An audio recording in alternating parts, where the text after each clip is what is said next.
வீடியோவை வழங்குவோர் BSc computer science cyber security artificial intelligence and data science போன்ற புதிய கோர்ஸ்களுக்கு XL commerce and science college Kumarapalayam. எனக்கு டிப்ரெஷன் இருக்கு, எனக்கு ஆங்ஸைட்டி இருக்கு அப்படின்னு அவங்களுக்கு இருக்கக்கூடிய சின்ன சின்ன சிம்டம்ஸை பற்றி போய் அவங்களா இன்டர்நெட்டில் போய் தேடி அவங்களுக்கு என்ன நோய் அப்படின்னு அவங்களா கண்டுபிடிக்கிறது.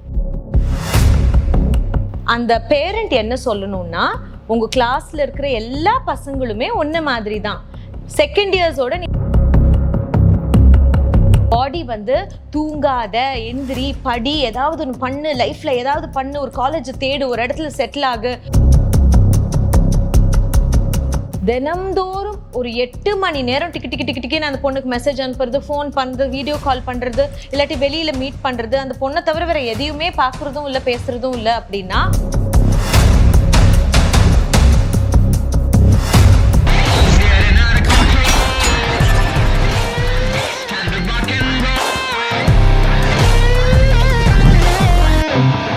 என் பையன் இப்போ ஸ்கூல் முடிச்சு காலேஜ் புதுசாக போகிறான். அங்கே இருக்கிற விஷயத்தெல்லாம் பார்த்து பயப்படுறான். அதை எப்படி அவன் மாற்றணும்? நிறைய பசங்களுக்கு வந்து இருக்கக்கூடிய ஃபர்ஸ்ட் ப்ராப்ளம் அப்படின்னு பார்த்தீங்கன்னா லாங்குவேஜ் பேரியர். நான் ஸ்கூலில் வந்து கம்ஃபர்டபுளாக தமிழ்லே பேசி பழகிட்டேன், என் டீச்சர்ஸும் ஒன்றும் பெருசாக என்னை ஃபோர்ஸ் பண்ணலை. ஆனால் ஒரு காலேஜுன்னு போகும்போது எனக்கு பாடங்கள் எல்லாமே இங்கிலீஷில் தான் இருக்குது, எல்லாருமே இங்கிலீஷில் தான் பேசுவாங்க, நான் லாங்குவேஜில் என்ன பண்ணுவேன் அப்படின்னு சொல்லி பயப்படுற ஒரு கேட்டகரி இருக்காங்க. ரெண்டாவது கேட்டகரி வந்து அந்த ஃபீல்டே எனக்கு தெரியல, சின்ன இன்ஸ்டிடியூஷனில் தான் படித்தேன், இன்றைக்கி நான் ஒரு பெரிய இன்ஸ்டிடியூஷனில் வந்து உட்கார்ந்துருக்கேன், எல்லாருக்கிட்டையும் நல்ல பேர் வாங்கிடணுமே, அதனால இது பேசலாமா வேண்டாமா, டவுட் கேட்கலாமா வேண்டாமா அப்படிங்கிற மாதிரியே ஒரு சந்தேகத்தோடையே இருப்பாங்க. சைக்காலஜியில் வந்து நாங்கள் அசர்ட்டிவ்னஸ் அப்படின்னு சொல்லுவோம். ஒரு இடத்துல நமக்கு ஒன்று புரியலை அப்படின்னா, இல்லை எனக்கு புரியலை, கொஞ்சம் can you please repeat it அப்படின்னு தைரியமாக கேட்கக்கூடிய அது ஒரு எக்ஸாம்பிள் அசர்ட்டிவ்னஸ்க்கு, இல்லையா? முன் வந்து பேசுறது, எதுவாக இருந்தாலும் முன் வந்து நம்ம ஃபார்வர்டாக வந்து பேசுறதுக்கான அந்த விஷயத்துக்கு பேர் தான் அசர்ட்டிவ்னஸ். இப்போ ஒரு காலேஜுக்கு போகும்போது அந்த பேரண்ட் என்ன சொல்லணும்னா, உங்கள் கிளாஸில் இருக்கிற எல்லா பசங்களுமே ஒன்று மாதிரி தான். செகண்ட் இயர்ஸோட நீ திடீர்னு போகிறது கிடையாது, இல்லையா? ஃபர்ஸ்ட் இயர்ஸோடு தான் போகிறீங்க. எல்லாருமே உங்களை மாதிரி தான் இருப்பாங்க. அங்கே நிறைய பேருக்கு சில விஷயம் அந்த சப்ஜெக்டில் இருக்க சில விஷயம் தெரிஞ்சிருக்கும், சில விஷயம் தெரிஞ்சிருக்காது. பட் எந்த சந்தேகம் பாடத்தில் இருந்தாலும் தைரியமாக எந்திரிச்சு கேள்வி கேட்கலாம், எனக்கு புரியலைன்னு டவுட் கேட்கலாம், அதுக்கப்புறமா கிளாஸ் ப்ரொசீட் பண்ண முடியும் அப்படிங்கிறது முதல் விஷயம். ரெண்டாவது, பேரண்ட்ஸ் கொடுக்க வேண்டிய ரொம்ப இம்பார்ட்டண்ட்டான அட்வைஸ், ரொம்ப டெஸ்பரேட்டாக போய் யாருக்கிட்டையும் ஃப்ரெண்ட்ஸ் ஆக வேண்டாம் அப்படிங்கிறது. போய் கண்டிப்பாக இந்த குரூப்பில் நான் சேர்ந்துடணும், இந்த குரூப்பில் நான் சேர்ந்தாதான் என்னை எல்லாரும் ஒரு காலேஜ் ஸ்டூடெண்ட்டுன்னு நம்புவாங்க, இல்லாட்டி என்னை ஒதுக்கி வச்சுடுவாங்க அப்படிங்கிற பயத்தில் ரேண்டமாக போய் ஒரு குரூப்லையாக பூந்து ட்ரை பண்ணி சேர்றது, இதை நிறைய ஸ்டூடெண்ட்ஸ் செய்வாங்க. அந்த மாதிரி டெஸ்பரேட்டாக கிடைக்கிறது இல்லை காலேஜில் இருக்கிற ஃப்ரெண்ட்ஷிப், இல்லையா? நிறைய பேருக்கு வந்து ஸ்கூலே மாற்றம் இருக்கும். 9th வரைக்கும் ஒரு ஸ்கூலில் படிப்பாங்க, 10th வரைக்கும் ஒரு ஸ்கூலில் இருப்பாங்க, அப்புறமா மாறுவாங்க. ஸோ ஃப்ரெண்ட்ஸ் வந்து வர்றதும் போகிறதும் வந்து இட்ஸ் வெரி நார்மல் திங். இந்த காலேஜில் பொறுமையாக ஒரு 1-2 மாதம் நீங்கள் டைம் ஸ்பெண்ட் பண்ணிங்கன்னா உண்மையாகவே உங்கள் பர்சனாலிட்டிக்கு மேட்ச் பண்ணுற ஃப்ரெண்ட்ஸ், உங்களோட சேர்ந்து படிக்கக்கூடிய ஃப்ரெண்ட்ஸ், உங்களுக்கு சொல்லிக் கொடுக்கக்கூடிய ஃப்ரெண்ட்ஸ் யாரு அப்படிங்கிறது உங்களுக்கு பொறுமையா தெரியும். அப்படிங்கிறத இந்த பிள்ளைகளுக்கு பொறுமையா எடுத்து சொல்லி கொடுக்கலாம். ஆரம்ப கட்டத்துல ஒருத்தரை ஒதுக்குறதோ ஒருத்தரை சேர்த்துக்கிறதோ நேச்சுரலா எல்லா பிள்ளைகளும் பண்றது தான். அதனால மனசொடைஞ்சு போயிட வேண்டாம், என்னோட பழைய ஃப்ரெண்ட்ஸ் மாதிரி இவங்க யாருமே கிடையாது, இவங்கெல்லாம் வேற மாதிரி இருக்காங்க, வேற மாதிரி தான் இருப்பாங்க. இந்த காலேஜ் முடிச்சுட்டு வேலைக்கு போகும்போது அங்கே கிடைக்கிற ஃப்ரெண்ட்ஸும் வேற மாதிரி தான் இருப்பாங்க. இந்த மாதிரியான சேஞ்சஸ் லைஃப்ல பெர்மனன்ட் அப்படிங்கிறது வந்து குழந்தைக்கு எடுத்து சொல்லி கொடுக்கணும். நான் என் ஸ்கூல் லைஃப் ரொம்ப மிஸ் பண்ணுறேன். என் ஃப்ரெண்ட்ஸ்லாம் இருந்தாங்க, ரொம்ப கம்ஃபர்ட்டாக இருந்துச்சு. நான் படித்த கேர்ள்ஸ் ஸ்கூல் வேறு, இப்போ கோயட்ல சேர்த்துருக்கேன். எல்லாமே புதுசாக இருக்குது, நான் எப்படி ஹேண்டில் பண்ணுறது? கேர்ள்ஸ் ஸ்கூலில் படித்த குழந்தைகளுக்கு வந்து இன்கேஸ் அவங்க எக்ஸ்ட்ரா கரிக்குலர் ஆக்டிவிட்டீஸ்லாம் பண்ணியிருக்காங்க, அங்கே வந்து நிறைய பாய்ஸோட பழகிறதுக்கான வாய்ப்பு அவங்களுக்கு கிடச்சிருக்கு, இல்லை அவங்க வீட்டில் அண்ணா தம்பியோட வளர்ந்துருக்காங்க அப்படின்னா அது வேற, இல்லை அப்பார்ட்மெண்ட்டில் நிறைய பசங்களோட சேர்ந்து பழகியிருக்காங்கன்னா வேற. பட் எந்த எக்ஸ்போஷருமே இல்லாமல் ஒரே சிங்கிள் சைல்டாக இருக்கக்கூடிய கேர்ள் சைல்டாக இருக்கட்டும், இல்லை 2 சிஸ்டர்ஸ் இருக்கிற வீட்டில் வந்து தனி வீட்டில் வளர்கிற ஒரு பொம்பளை பிள்ளையாக இருக்கட்டும், அவங்க வந்து காலேஜுக்கு போகும்போது அந்த மாதிரி சில இன்ஹிபிஷன்ஸ் அவங்களுக்குள்ளே இருக்கிறது ரொம்ப நேச்சுரல். நான் எப்படி வந்து ஒரு ஆப்போசிட் ஜெண்டரை வந்து அணுகுவேன், எப்படி அவங்கள்ட்ட பேசுவேன், I should not look attractive, நான் கொடுக்குற சைன் வந்து தப்பாக போயிடக்கூடாது, என்னை யாரும் லவ் பண்ணிடக்கூடாது. என்கிட்ட சமீபத்தில் ஒரு பொண்ணு வந்து சொல்லிச்சு, எனக்கு இந்த காலேஜில் இந்த கோர்ஸ் ரொம்ப பிடிக்கும் மேம், எனக்கு படிக்கணும்ன்ட்டு ரொம்ப ஆசையாக இருக்குது, ஆனால் அங்கே போனால் பசங்களாம் என்னை லவ் பண்ணிடுவாங்கன்னு எனக்கு பயமாக இருக்குது, ஏன்னா எங்கள் அம்மா என்கிட்ட அதே தான் சொல்லி சொல்லி என்னை வளர்த்துருக்காங்க அப்படின்னு சொல்லி ஒரு பொண்ணு சொல்லிச்சு. ரிலேஷன்ஷிப்ஸ் எல்லாமே செகண்டரி. ஒரு ஜெண்டரோட பேசி பழகிறது வந்து பொறுமையாக அது செய்ய தான் பழகும், செய்ய தான் வரும். ஆரம்ப கட்டத்தில் அந்த பயம் இருக்கிறது இஸ் நேச்சுரல். இன்ஃபேக்ட் அது நல்லது. போக போக யார் நல்ல ஃப்ரெண்ட்ஸு, இந்த பையன் நல்ல பையன் என்கிட்ட கம்ஃபர்டபுளாக பேசுகிறான்னு எந்த ஒரு ஃப்ரெண்ட் வந்து உங்களை கம்ஃபர்டபுளாக ஃபீல் பண்ண வைக்கிறாரோ அவர்கிட்ட பொறுமையாக பேசி நீங்கள் பழக கற்றுக்கலாம். ஃப்ரெண்ட்ஸ் அப்படிங்கிறத பொறுத்த வரைக்கும் நான் நிறையா பார்த்துருக்கேன். ஸ்கூல்ஸில் வந்து சில்ட்ரன் வந்து எஸ்பெஷலி கேர்ள்ஸ் டாய்லெட்டுக்கு போனால் கூட இப்படி கையை பிடிச்சிக்கிட்டே தான் போவாங்க, கையை பிடிச்சிக்கிட்டே தான் வருவாங்க. That physical attachment to a friend வந்து கேர்ள்ஸுக்கு ரொம்ப அதிகமாக இருக்குது. அதனால தான் அவங்க காலேஜுக்கு போனோடனே சட்டுன்னு அந்த பழைய ஃப்ரெண்ட்ஸ் எல்லாத்தையும் மறக்க முடியாது. அவங்க எங்கே இருக்காங்க, என்ன செய்கிறாங்க அப்படிங்கிறது தான் யோசனையாக இருக்கும், அதுதான் கம்பேரிசனாக இருக்கும். பட் மூவ் ஆன் பண்ணி போகணும் அப்படிங்கிறது புரிஞ்சுக்கணும். You have to learn to make new friends. கேர்ள்ஸாக இருக்கட்டும், ஆரம்பத்திலிருந்தே காசிப்பை தவிர்க்கிறது நல்லது. ஸ்பெஷலி நான் கேர்ள்ஸுக்கு இதை சொல்லணும். ஒருத்தரை பற்றி பேசும்போது இன்னொருத்தர் அதை பார்த்துக்கிட்டே இருக்காங்கன்னா அவங்களுக்கு என்ன தோணும், ஓ இவன் என்னை பற்றியும் ஒரு நாள் இப்படி தான் பேசுவா அப்படிங்கிறது தோணும். ஸோ காலேஜுக்கு போன முதல் நாள்ல இருந்தே காசிப் அப்படிங்கிறத நீங்கள் தவிர்க்கிறது நல்லது.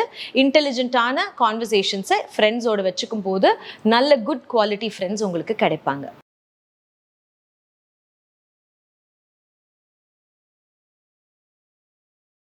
இன்னைக்கு நிறைய குழந்தைகளுக்கு இருக்கக்கூடிய most common mental health problem அப்படின்னு பார்த்தீங்கன்னா நம்பர் 1 ஸ்க்ரீன் அடிக்ஷன். அவங்க சோஷியல் மீடியாவில் அவங்க டிவைசஸில் அவங்க ஸ்பெண்ட் பண்ணக்கூடிய நேரம் வந்து சில நேரங்களில் கிட்டத்தட்ட 7 மணி நேரம் 8 மணி நேரத்துக்கு மேலே இருக்குது. ஸோ ஹெவி ஸ்க்ரீன் அடிக்ஷன் ப்ராப்ளம்ஸை பார்க்குறோம். சில பாய்ஸுக்கு வந்து கேமிங் அடிக்ஷன் இருக்கிறத பார்க்குறோம். நிறைய நேரத்தில் இந்த ஸ்க்ரீன் அடிக்ஷன் வரும்போது அவங்க தன்னைத்தானே சோஷியலாக ஐசோலேட் பண்ணிக்கிறாங்க. ஸ்ட்ரெஸ் இருக்குது அப்படின்னு நிறைய பேரண்ட்ஸ் சொல்லுவாங்க. சைக்காலஜியில் நாங்கள் வந்து யூஸ்ட்ரெஸ் அப்படின்னு சொல்லுவோம். யூஸ்ட்ரெஸ் அப்படின்னா ஒரு ஸ்கூல்ல இருந்து ஒரு காலேஜ் போகும்போது அந்த மாற்றம் வரும்போது ஆர் 12th எக்ஸாம்ஸை ஃபேஸ் பண்ணும்போது ஒரு குழந்தைக்கு வரக்கூடிய ஸ்ட்ரெஸ், இது நல்ல ஸ்ட்ரெஸ். பாடி வந்து தூங்காத, எந்திரி, படி, ஏதாவது ஒன்று பண்ணு, லைஃப்பில் ஏதாவது பண்ணு, ஒரு காலேஜை தேடு, ஒரு இடத்துல செட்டில் ஆகு அப்படிங்கிற மாதிரியான விஷயங்களை வந்து மனசு சொல்லும் போது அதை நாங்கள் யூஸ்ட்ரெஸ் அப்படின்னு சொல்லுவோம். அது ஒரு வகையான நல்ல ஸ்ட்ரெஸ் தான்.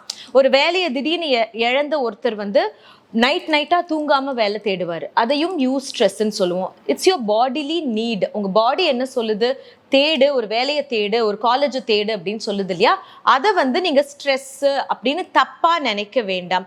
இந்த ஏஜில் வரக்கூடிய நார்மலான யூஸ்ட்ரெஸ் தான் அது ஒன்றும் தப்பே கிடையாது. அவங்க புதுசாக ஒரு காலேஜை தேடி கண்டுபிடிச்சி அங்கே ஒரு கோர்ஸை கண்டுபிடிச்சி அந்த காலேஜில் போய் செட்டில் ஆகி ஃப்ரெண்ட்ஸ் கிடைக்கிற வரைக்கும் இந்த யூஸ்ட்ரெஸ் இருக்க தான் செய்யும். அது ஒரு பிரச்சனை கிடையாது. பட் மோஸ்ட் அதர் ப்ராப்ளம் வந்து இந்த ஸ்க்ரீன் அடிக்ஷன் தான் இன்னைக்கு இருக்கக்கூடிய பெரிய பிரச்சனை. அண்ட் நாங்கள் வந்து இண்டிவிஜுவேஷன் அப்படின்னு சொல்லுவோம்.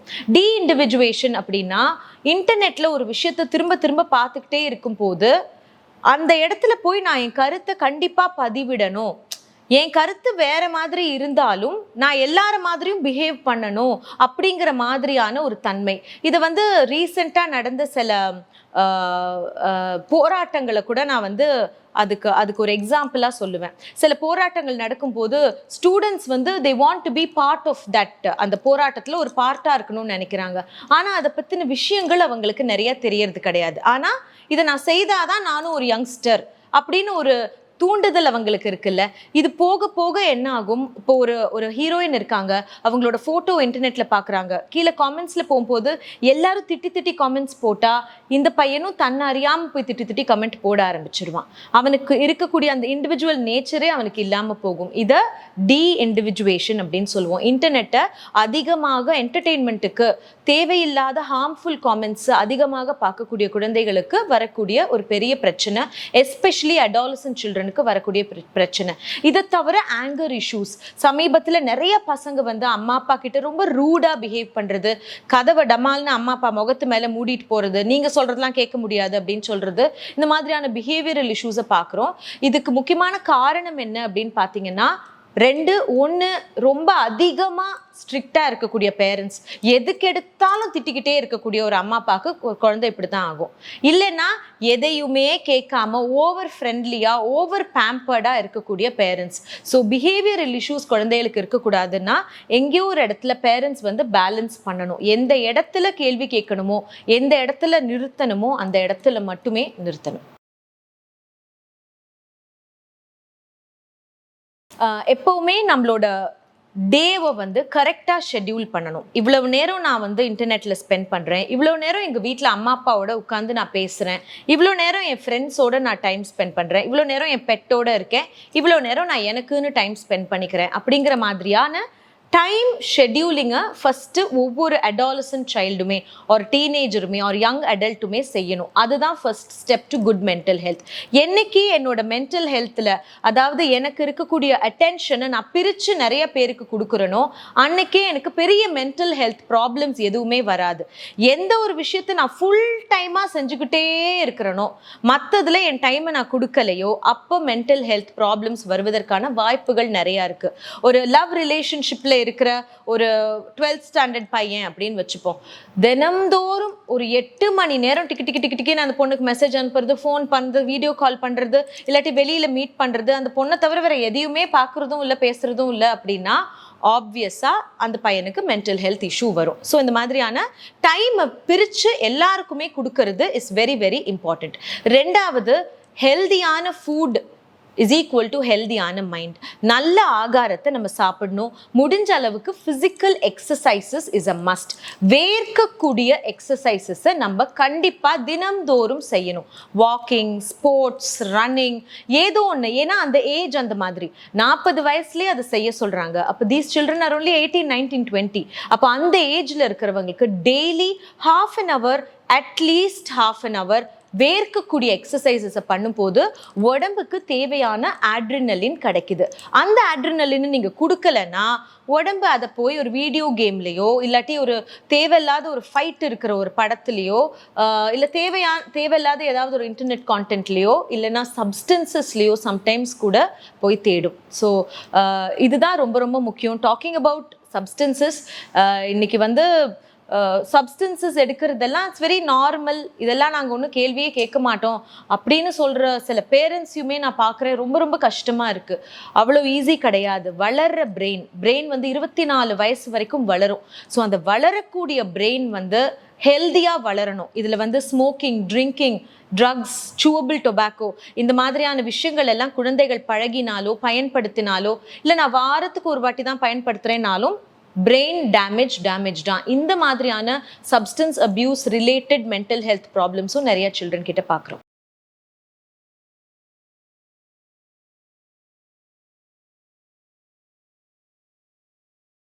நிறைய பிள்ளைங்க வந்து என்னோட இன்ஸ்டாகிராம் பேஜில் வந்து எனக்கு மெசேஜ் பண்ணுவாங்க, எனக்கு டிப்ரெஷன் இருக்குது, எனக்கு ஆங்ஸைட்டி இருக்குது அப்படின்னு. அவங்களுக்கு இருக்கக்கூடிய சின்ன சின்ன சிம்டம்ஸை பற்றி போய் அவங்களா இன்டர்நெட்டில் போய் தேடி அவங்களுக்கு என்ன நோய் அப்படின்னு அவங்களா கண்டுபிடிக்கிறது. முதல்ல நம்ம அதை செய்யக்கூடாது. நமக்கு மென்டல் ஹெல்த் ப்ராப்ளம் இருக்குன்னா அதுக்கு இருக்கக்கூடிய சிம்டம்ஸ் என்னெல்லாம் அப்படின்னா, முதல் சிம்டம் எனக்கு தனிமை தான் பிடிக்கும். 2வது, எப்பவுமே நான் செய்யக்கூடிய காரியங்களை, எனக்கு ரொம்ப பிடிச்ச காரியங்களை நான் செய்ய மாட்டேன். எக்ஸாம்பிள், எனக்கு மியூசிக் ப்ளே பண்ணுறது ரொம்ப பிடிக்கும். நான் ஒரு கீபோர்ட் பிளேயர், ஆனால் நான் மியூசிக்கே ப்ளே பண்ண மாட்டேன். எனக்கு குக்கிங் பிடிக்கும், கார்டனிங் பிடிக்கும், ஆனால் இதுவுமே நான் செய்ய மாட்டேன். என் ஃப்ரெண்ட்ஸோடு எனக்கு வெளியே போக பிடிக்கும், அதுவும் நான் செய்ய மாட்டேன். இப்படிங்கிற மாதிரியான எனக்கு எதுவுமே செய்ய பிடிக்கலை, எனக்கு ஏதோ வாழ்க்கையில் ஒரு ஒரு ஒரு பிடிப்பே இல்லாமல் இருக்குது அப்படின்னு இருக்கக்கூடிய அந்த தன்மை. 3வது, யாருக்கிட்ட போய் பேசினாலும் என்னால் 10 நிமிஷத்துக்கு மேலே உட்காந்து பேச முடியலை, ஒரு கான்வர்சேஷனை என்னால் கண்டினியூ பண்ண முடியலை அப்படிங்கிற மாதிரி. 4வது, தூக்கம் எனக்கு சரியாக வரலை, பசி எனக்கு சரியாக வரலை அப்படிங்கிற மாதிரியான விஷயம். 5வது, குளிக்க பிடிக்கல, ட்ரெஸ் பண்ண பிடிக்கல, இந்த மாதிரியான விஷயங்கள். ஸோ இந்த மாதிரி ஏதாவது சிம்டம்ஸ் உங்கள்கிட்ட இருக்கிறது தெரிஞ்சா ப்ளீஸ் முதல்ல நீங்கள் செய்ய வேண்டியது, நீங்கள் கவுன்சிலர்கிட்ட வரீங்க, சைக்காலஜிஸ்ட் வரீங்க, இது எல்லாமே லாஸ்ட். அதுக்கு முன்னாடி நீங்கள் முதல்ல செய்ய வேண்டியது ஃபர்ஸ்ட் உங்கள் டைம் ஷெட்யூலை கரெக்ட் பண்ணிவிட்டு உங்களுக்கு யாரை பிடிக்குதோ அவங்கள்ட்ட போய் உட்காந்து தினந்தோறும் 1 மணி நேரமாவது டைம் ஸ்பெண்ட் பண்ணுங்கள். ஃபோனை தூக்கி ஓரமாக வச்சுட்டு அந்த பிடிச்ச ஒரு நபர்கிட்ட 1 மணி நேரமாவது டைம் ஸ்பெண்ட் பண்ணுறது ரொம்ப ரொம்ப முக்கியம். சில நேரங்களில் வெண்ட் அவுட் பண்ணும் போதே அந்த நபர் உங்களுக்கு பெருசாக ஒரு சொல்யூஷனை கொடுக்கவே தேவை கிடையாது, நல்ல அட்வைஸை கொடுக்கணும்னு அவசியம் கிடையாது. சில நேரத்தில் நான் வெளியில் போய் பேச ஆரம்பிக்கும் போதே, வெண்ட் அவுட் பண்ணும் போதே உங்களுக்கு பெட்டராக ஃபீல் பண்ணுறதுக்கு ஆரம்பிக்கும். அப்படியும் இல்லை எனக்கு பெட்டராகவே இல்லை, எனக்கு ஏதோ ஒரு மாதிரி இருக்கு அப்படின்னா பேரண்ட்ஸ் கிட்ட பேசி பாருங்க. அப்பயும் உங்களுக்கு சரியா வரலை அப்படின்னா ப்ளீஸ் டேக் ப்ரொஃபஷனல் ஹெல்ப். ஒரு நல்ல கவுன்சிலர்கிட்டயோ ஒரு சைக்காலஜிஸ்ட் கிட்டயோ போய் உட்கார்ந்து என்ன ப்ராப்ளம் அப்படிங்கறத அண்டர்ஸ்டாண்ட் பண்ணி ஹெல்ப் எடுத்துக்கிறது நல்லது. இந்த வீடியோவை வழங்கியோர் BSc information technology, BSc clinical laboratory technology போன்ற புதிய கோர்ஸ்களுக்கு XL commerce and science college, Kumarapalayam.